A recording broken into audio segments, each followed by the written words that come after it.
வணக்கம், நான் டாக்டர் மைத்லி. இன்றைக்கி நிகழ்ச்சியில் ஒரு சின்ன ஹேர் கேர் டிப்ஸ் பற்றி பார்க்கலாம்.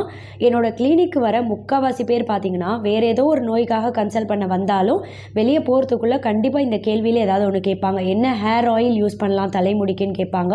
அப்படி இல்லைனா என்ன ஷாம்பு பயன்படுத்தலாம், இல்லை நிறைய பேர் என்ன ஹேர் பேக் யூஸ் பண்ணலான்னு கேட்பாங்க. ஆனால் இன்றைக்கி என்னோடய கிளினிக் வந்த ஒருத்தர் ரொம்ப வித்தியாசமான ஒரு கேள்வி.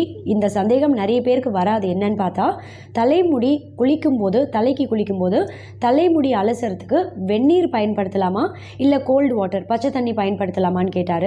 இதுக்கான பதில் அவருக்கு நான் சொல்லிட்டேன். பட் ஆனால் எல்லாருக்குமே இது தெரியப்படுத்தணும். ஏன்னா தலைமுடியோட ஆரோக்கியத்துக்கு பார்த்திங்கன்னா நம்ம தலைக்கு குளிக்கும் போது பயன்படுத்தக்கூடிய தண்ணியோட டெம்பரேச்சர் அப்படின்றது ரொம்ப முக்கியமான ஒன்றா இருக்குது. இப்போ தலை குளிக்கும் போது எந்த தண்ணியில் நீங்கள் தலை குளிக்கலான்னு கேட்டிங்கன்னா, முதல்ல தலை குளிக்க ஆரம்பிக்கும் போது தலையில் 1-2 மகு தண்ணி ஊற்றுவீங்க இல்லையா?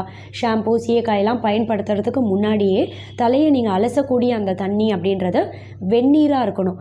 வெந்நீர் அப்படின்றது கொதிக்கலாம் கிடையாது. உங்கள் தலைமுடியில் அந்த தண்ணியை நீங்கள் கொட்டும்போது எந்த அளவுக்கு சூடு தாங்க முடியுதோ உங்களால் அந்த அளவுக்கு வெந்நீராக இருந்தாலே போதுமானது. இந்த வெந்நீர் கொண்டு முதல்ல ஏன் தலைமுடி அலசணும்னு பார்த்தீங்கன்னா, வெந்நீரை நீங்கள் தலையில் ஊற்றும் போது தலைமுடியோட அடிபாகம் ஸ்கேல்ப் இருக்கு இல்லையா, அங்கே இருக்கக்கூடிய போர்ஸ் ஒவ்வொன்றும் ஓப்பன் அப் ஆகும்.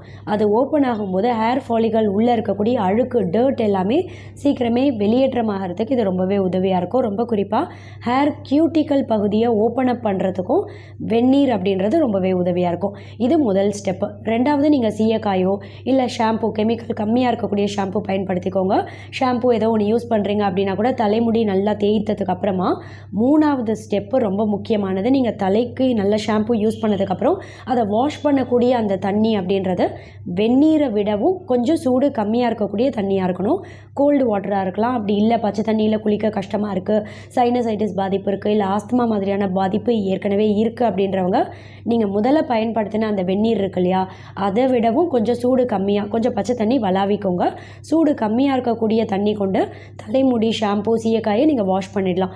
இதுக்கு காரணம் என்னன்னு பார்த்தீங்கன்னா, இந்த வெந்நீர் உங்கள் ஹேர் கியூட்டிக்கல் போர்ஸ் எல்லாம் ஓப்பன் அப் பண்ணுது இல்லையா. கோல்டு வாட்டர் கொண்டு நீங்கள் தலைமுடியை வாஷ் பண்ணும்போது இந்த ஓப்பன் ஆகக்கூடிய அந்த ஹேர் கியூட்டிக்கலை சீலப் பண்ணுறதுக்கு ரொம்பவே உதவியாக இருக்கும். ரொம்ப குறிப்பாக இந்த கோல்டு வாட்டர் கொண்டு கடைசியாக நீங்கள் தலைமுடியை அலசும் போது தலைமுடி பார்த்திங்கன்னா நல்லா சில்கியாக ஷைனியாக பிரகாசமாக பளபளப்பாக தென்படுறதுக்கும் ரொம்பவே உதவியாக இருக்கும். அதோட மட்டும் கிடையாது, ஹேர் பிரேக்கேஜ் ஏற்படக்கூடிய வாய்ப்பை இதை தடுத்துரும். இதனால் எப்போவுமே தலை குளிக்கிறீங்க அப்படின்னும் போது முதல்ல ஒரு 2-3 மக்கு வெந்நீர் பயன்படுத்துகிறீங்க அப்படின்னா அதை விடவும் சூடு கம்மியாக இருக்கக்கூடிய தண்ணி, கொஞ்சம் பச்சை தண்ணி வளாவிட்டு கொஞ்சம் சூடு கம்மியாக இருக்கக்கூடிய தண்ணியை நீங்கள் பயன்படுத்திக்கோங்க. ரொம்ப சில்லுன்னு கோல்டு வாட்டர் தான் பயன்படுத்தணும்னு கிடையாது. ஆனால் சூடு கம்மியாக இருக்கக்கூடிய தண்ணியை பயன்படுத்துனீங்க அப்படின்னும் போது உங்கள் தலைமுடியோட ஆரோக்கியத்துக்கு ரொம்பவே நல்லது. தேங்க்யூ.